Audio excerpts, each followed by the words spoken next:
did not come here to fight ancient spirits. She came here to give her daughter a quiet life. That was all she wanted.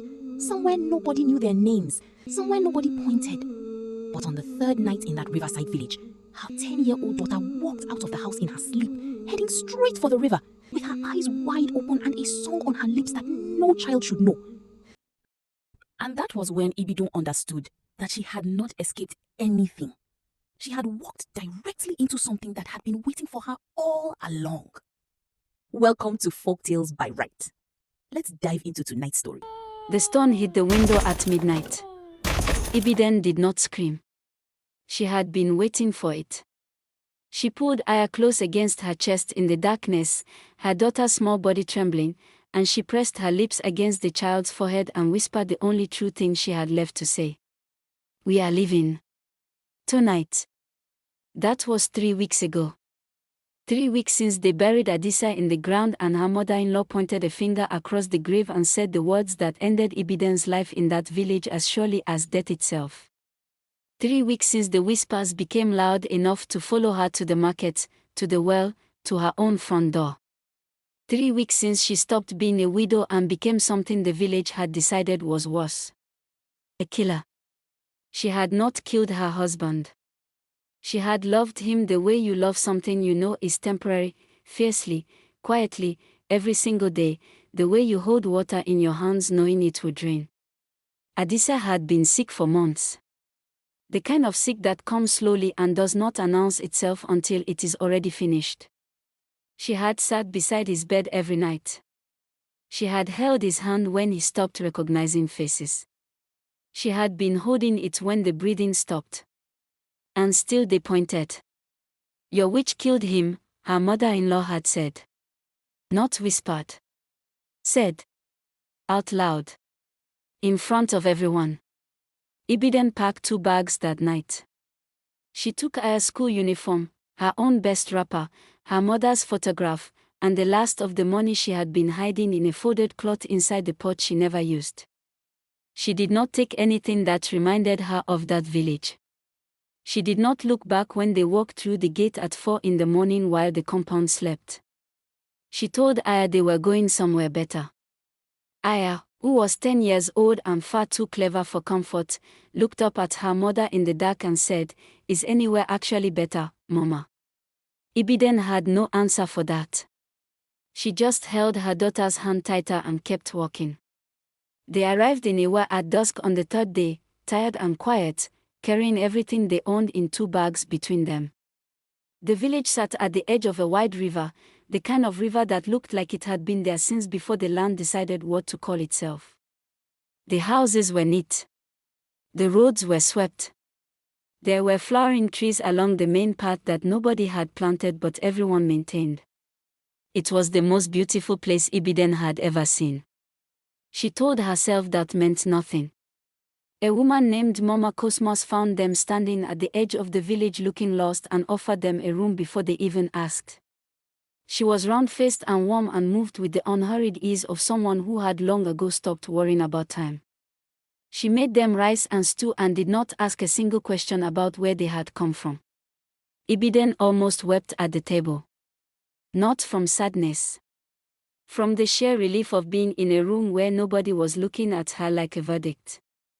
That night, after Aya fell asleep curled on the narrow mat with her school bag still on her back because she refused to let go of it, Ibidun sat outside in the dark and listened to the river. It was close. Closer than she had realized. She could not see it from the compound but she could hear it, a low, constant, breathing sound that sat just underneath the night noise of frogs and wind and distant voices. It did not sound like water moving. It sounded like something thinking. She told herself she was tired. The next morning she began to notice things. Small things, the kind you see only when you are new somewhere and your eyes have not yet learned what to ignore. There were no girls above 10 years old in Iwere. She counted without meaning to, at the school gate where she dropped Aya, at the market where she looked for work, at the communal tap where women gathered in the early morning. Girls of 6, 7, 8, 9. Then nothing. Then grown women. The space between those two groups sat in the middle of the village like a door someone had removed from its frame. Present in its absence. Impossible to unsee. She asked Mama Cosmas that evening, carefully, as if the question were fragile. Mama Cosmas stirred her soup for a long time without speaking. Then she set down her spoon and looked at Ibidun with an expression that was not quite sadness and not quite warning. Something between the two. The river takes what it is owed, she said quietly. It has always been so. We do not ask why. What does that mean? It means keep eye away from the river after dark. She picked up her spoon again. That is all I will say. Ibidun lay awake that night staring at the ceiling, listening to the river breathe in the dark outside, and thought about the way Mama Cosmas had not met her eyes when she said it. If this story already has your attention, drop a like and hit subscribe. You have no idea what is coming. She went to the river alone at dawn before anyone was awake. She did not plan to. She simply found herself dressed and walking toward the sound before her mind had fully caught up with her feet. The path was narrow and cool, shaded by trees that leaned toward each other overhead like people sharing a secret. The river appeared suddenly at the end of it, wide and dark and perfectly still in a way that felt chosen rather than natural. Like something that had decided not to move. Ibidun stood at the edge and looked at it for a long time. It looked back. She could not explain that. She would not have been able to explain it to anyone. But standing there in the early morning light with her feet at the very edge of the bank, she had the distinct and undeniable feeling that the water was aware of her. Not the way water is aware of nothing because it is water. The way a person in a room is aware of you even when their back is turned. She was turning to leave when she saw him. He was standing on the opposite bank. Still. Watching. Tall and dark-skinned with a face that stopped her mid-step the way very few things in life actually stop you, not because it was perfect, though it was, but because there was something behind it. Something old. Something that did not belong to an ordinary Tuesday morning at a riverside in a small village. He was dressed simply in white. He did not wave. He did not call out. He simply looked at her across the water with an expression she would spend the rest of the day trying to name and never quite reach. She walked home quickly. She looked back twice. He appeared at the market 2 days later and she felt him before she saw him, a shift in the air around her, a stillness that did not match the noise of the market. She turned and he was standing 3 stalls away looking at her with those same dark, two old eyes. He walked toward her without hurry and stopped at a distance that was respectful and somehow still too close. "My name is Ogun," he said. His voice was low and unhurried and it landed in her chest before it reached her ears. "I did not ask," she said. Something moved in his expression. Not quite a smile. "No. But you wanted to." She said nothing because he was right and she had no intention of confirming it. "You are new here," he said. "Yes." "You have a daughter." She went still. "How do you know that?" He looked at her steadily. "Leave this village," he said quietly. "Take your daughter and go. Today if you can. Tomorrow at the very latest." "Excuse me. I am not trying to frighten you. I am trying to be useful. There is a difference." He held her gaze and there was nothing in his eyes that looked like a threat. What was in his eyes was worse than a threat. It looked like grief. The river has already noticed her. What does that mean, the river has noticed her? But he was already walking away. Unhurried. Like a man who had said what he came to say and had no interest in performing the conversation beyond that. "What does that mean?" she said again, louder. He did not turn around. Ibidun stood in the middle of the market with her heart doing something complicated in her chest and told herself this was nothing. A strange man saying strange things. Every village had one. She would take Aya to school, find work, build a life, and ignore the river and the strange man and the missing girls and all of it. She almost managed to believe that. Until that night when she woke at 2 in the morning to an empty space on the mat beside her. Aya. Silence. She was on her feet before the word finished leaving her mouth, her body moving on pure maternal instinct, that specific terror that has no name except the name of your child said in the dark. She checked every corner of the room. The doorway. The compound. Aya was standing at the compound gate in her nightgown, eyes wide open and completely unseen, her small bare feet already pointed in the direction of the river. Her lips were moving. She was humming something low and tuneless and ancient, a sound that had no business coming from a 10-year-old child at 2 in the morning, a sound that made the hairs on the back of Ibidun's neck stand straight up. Aya. She grabbed her daughter by both shoulders. Aya, wake up. Nothing. The humming continued. The eyes stayed open and empty. Aya. The child blinked. Looked at her mother. Blinked again. The humming stopped. Mama. Her voice was small and confused and entirely herself.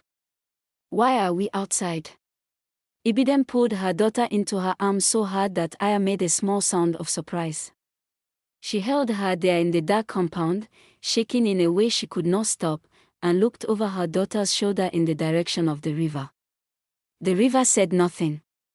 But somewhere in the dark, something was listening. This story is just getting started and it is about to get so much darker. Subscribe right now so you do not miss what comes next. And if you... She found Ogun at the riverbank the next evening. She had not planned that either. She was beginning to understand that plans meant very little in Iwere.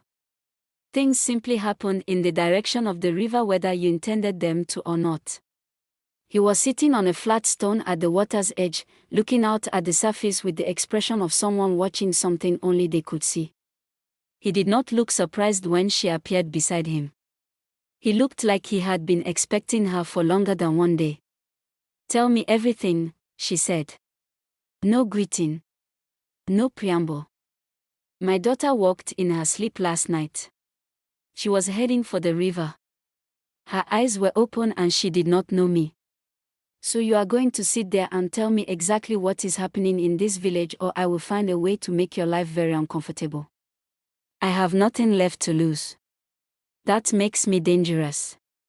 Ogun looked at her for a long moment.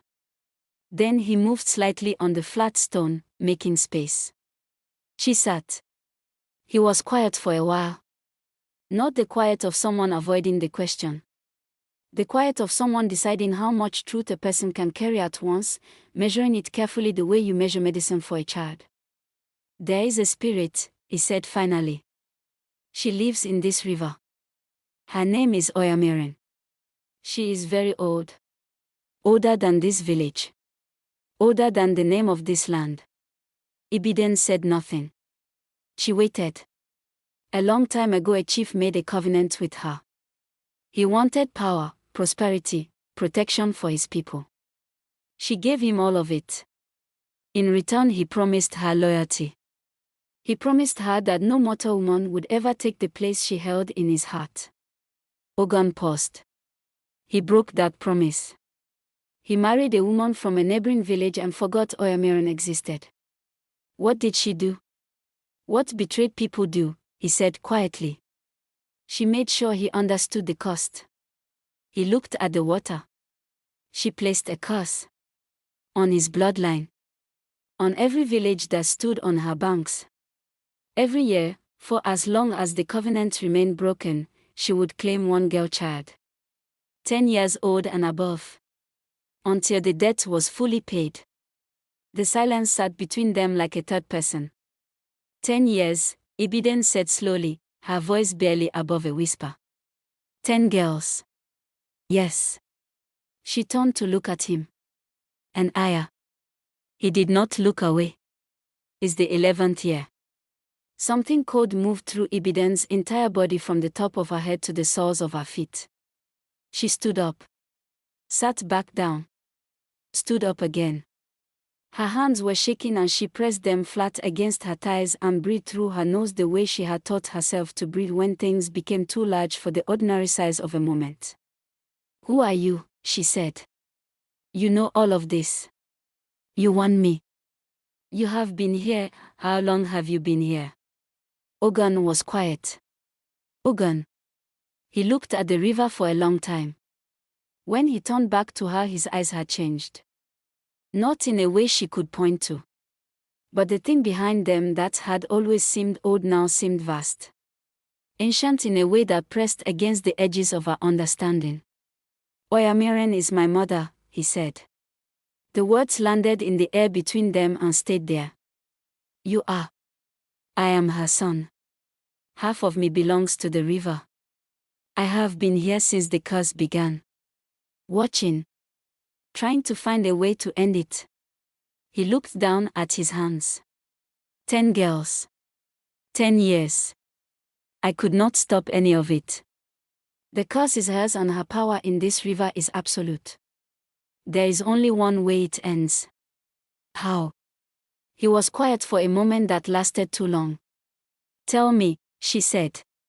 "Someone of Oyamiren's blood has to choose a mortal life," he said. "Completely. Permanently. Give back everything that connects them to the river. Their immortality. Their power. Their nature. Hand it all back to her and choose to live and die as a human being." He paused. "If that happens willingly, the covenant is considered settled. The debt is paid. The curse ends." Ibidun stared at him. "You." He said nothing. "You have been here 10 years and you have not done it yet." Her voice was not accusatory. It was the voice of someone trying to understand something that did not fit any shape she knew. "Why?" He looked at her for a long time. "Because giving up what I am is not a small thing," he said.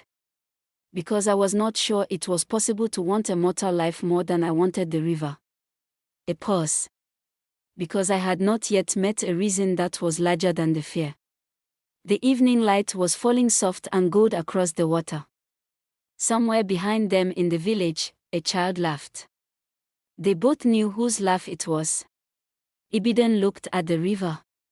Then she looked at him. And something shifted in the space between them, quiet, uninvited, entirely real. Not love. Not yet. But the thing that comes just before love when two broken people recognize something in each other that the world has not yet managed to destroy. She looked away first. "Find a way," she said. The nights that followed were the strangest of Ibidun's life. Not because of the river. Not because of Oyamiren or curses or ancient debts paid in the bodies of young girls. But because of the evenings she spent at the riverbank with Ogun, talking in the way two people talk when they have both been carrying too much alone for too long and suddenly there is someone willing to hold the other end. She told him about Adise one evening. Not the death. The life.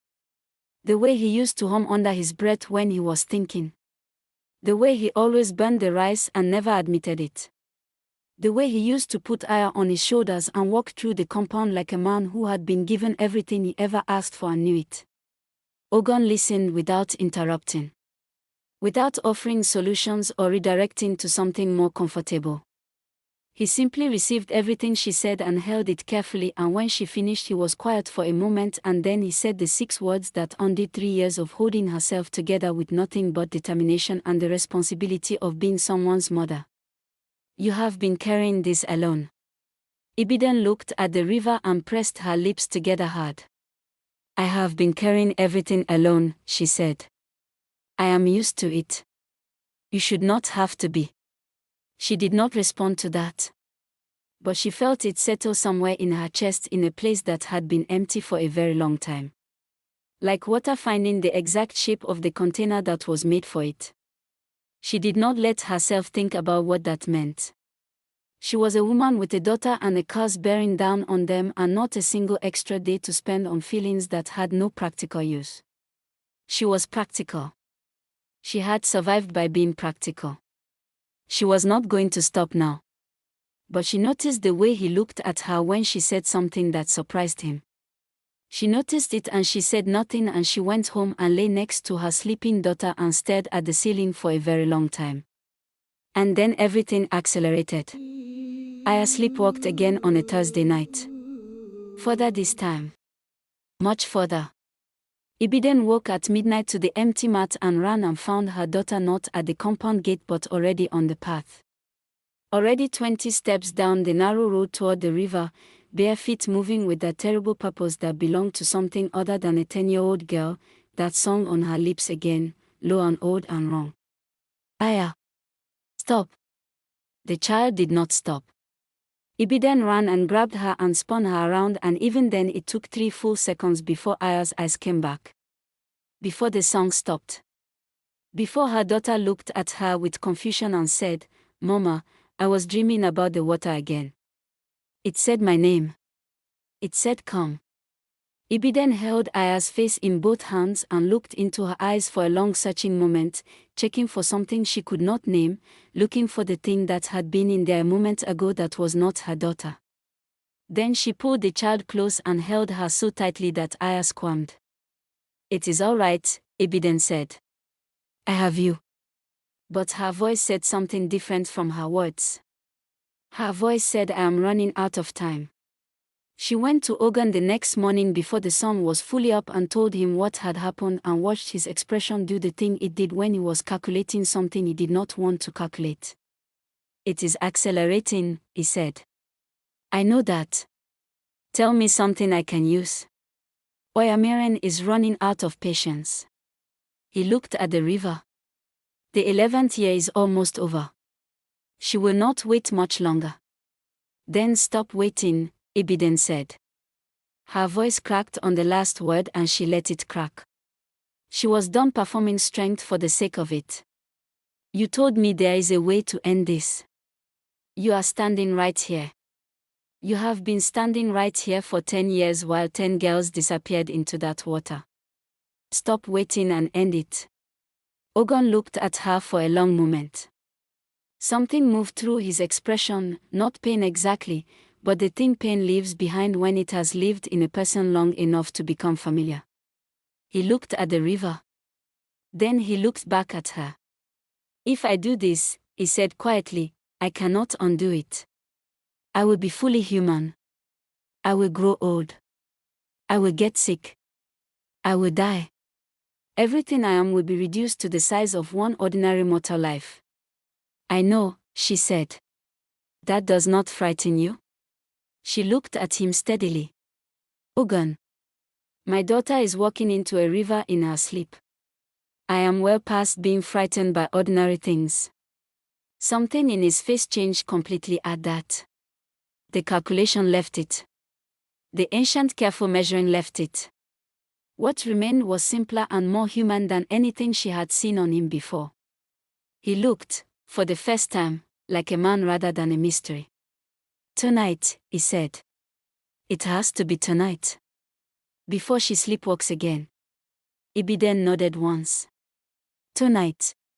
She went home and sat next to Aya at breakfast and watched her daughter eat and laugh at something outside the window and talk about a girl at school who had done something funny and be entirely herself, entirely 10 years old and alive and unaware of any of it, and Ibidun pressed her foot quietly against her daughter's foot under the table and kept it there and said nothing. Just that. Just her foot against her daughter's foot. Just presence. Just I am here and I will not let anything take you. It was the longest day of her life. Midnight came like a verdict. Ibidun woke to the empty mat before she was even fully conscious. Her body knew before her mind did. She was running before her eyes fully opened, through the compound gate, down the narrow path, branches catching at her wrapper in the dark, the sound of the river growing louder with every step. She heard Aya before she saw her. The song. That terrible ancient song, louder than it had ever been, pouring out of her daughter's small body with a force that did not belong there. Aya was ankle deep in the river already, nightgown soaked, eyes completely white, the water around her feet moving against its own current, circling her slowly like a living thing making a final claim. "Aya." Ogun stepped out of the darkness beside her and caught her arm before she could run into the water. "Do not touch her," he said. "If you touch her now, you both go in." "That is my child." "I know." His grip on her arm was firm and steady and entirely human, and also the most frightening thing she had ever felt, because in it she could feel him preparing. "This part belongs to me." He walked to the water's edge and stood beside Aya and looked out at the river and began to speak. The language was nothing Ibidun had ever heard. It was liquid and layered and seemed to come from beneath the surface of the air itself, each word landing on the water and spreading outward in rings the way stones do. His voice was completely steady. His hands at his sides were trembling slightly. The river exploded upward. Iwere rose from the water the way storms rise, not from one place but from everywhere at once. She was enormous and ancient and entirely female, made of dark water and fury, and something underneath the fury that Ibidun recognized with a shock of recognition because she had felt it herself. Grief. Old, bottomless, unresolved grief. The face that looked down at Ogun was the most heartbreaking thing Ibidun had ever seen on any living thing. A mother looking at a child who was living. What passed between them then was not in any language Ibidun spoke. But she understood every word of it the way you understand music, not in your mind but in your body, in the oldest and most honest part of you. Ogun was giving things back. One by one. Piece by piece. His connection to the river. His immortality. His ancient nature. Each surrender visible, a dimming of something behind his eyes, a slight heaviness entering his posture, the infinite patience in his expression slowly replaced by something more uncertain and more beautiful. He was becoming mortal in real time and she was watching it happen. Iwere screamed. Not in rage. In loss. The sound shook every leaf on every tree along the bank and every window in Iwere lit up gold in the dark, and then the sound faded and the water fell and the river went flat and silent and ordinary. Aya collapsed. Ibidun caught her before she hit the water, pulling her daughter up onto the bank, pressing her ear to the small chest, heartbeat, steady, real, turning her face, breathing, warm, color in her cheeks. Aya opened her eyes and looked at her mother and blinked twice with the specific expression of a child waking from a dream she cannot hold on to. "Mama," she said. "I am cold." Ibidun laughed and sobbed at exactly the same moment, the two sounds coming out together in a way that was not dignified at all, and she did not care even slightly. She held her daughter against her chest and rocked her and said nothing because there were no words for what was moving through her body in that moment. Only the weight of Aya in her arms, real and warm and entirely present, and the sound of the river behind them, which was now simply water. Just water. Moving over stones. Going wherever water goes. Ogun was on his knees at the river's edge. Not dramatically. Not performing anything. Simply on his knees, breathing hard, his hands in the wet mud, adjusting to the weight of a body that now had a beginning and a middle and an end. He looked at his hands with the expression of a man who has just arrived somewhere he chose but has never visited. Ibidun carried Aya to where he knelt and sat beside him in the mud without ceremony. She did not say anything for a long time. She was not a woman who filled silences with words that were not necessary. Eventually she said, "What happens now?" He looked at the river. Then at her. "Now I learn what it means to stay somewhere." She looked at him for a long moment. Then she reached out and took his hand. Not dramatically. Not as a declaration of anything. Just the way one person takes another person's hand when they are both sitting in the mud at midnight having just survived something that should not have been possible, and the most honest thing available is simply to hold on. He looked down at their joined hands. Then up at her. And for the first time since she had known him, the ancient measuring careful thing was completely gone from his eyes, and what was left was so simple and so human and so new that it made her chest ache in the best possible way. The village of Iwere woke the next morning to a river that had nothing left to claim. Girls walked to school without anyone counting their ages. Mama Cosmas made tea and said nothing about the night before except to squeeze Ibidun's hand once across the table, firm and brief and full of everything. Aya ran out to meet her friend Sod at the gate and disappeared into the morning noise of two children who had been given back something ordinary and did not know it, and that was exactly right. Ibidun sat outside in the early light and listened to the river. It sounded different. Quieter. Emptied of its old hunger. Like something that had finally been allowed to rest. Ogan appeared at the compound entrance looking slightly uncertain in the way of someone navigating a life that was entirely new, and found her sitting there and looked at her across the morning with eyes that were fully human now, and she moved over on the bench without being asked and he sat down beside her, and the river moved and the light opened, and Ibidun, who had left one village with nothing but 2 bags and a daughter and one desperate prayer, sat in the warmth of an ordinary morning and discovered that sometimes the place you run to in the worst moment of your life is exactly the place that was always waiting for you. Some rivers do not just carry water. Some carry you home. And that is the story of Ibidun, a woman they called a killer who turned out to be the bravest person in every room she ever entered. If this story moved you, if you felt every moment of what she carried, please like this video right now. It takes 1 second and it means everything. Subscribe if you have not already, because we tell stories like this every single week, stories rooted in Africa, built on real human emotion, and made to stay with you long after the screen goes dark. Share this with someone who needs to hear a story about survival tonight. And drop a comment below, tell us which moment hit you the hardest. Was it Aya in the river? Was it Ogon on his knees? Was it Ibidun taking his hand in the mud? Tell us. We read every single comment and we will see you in the next story.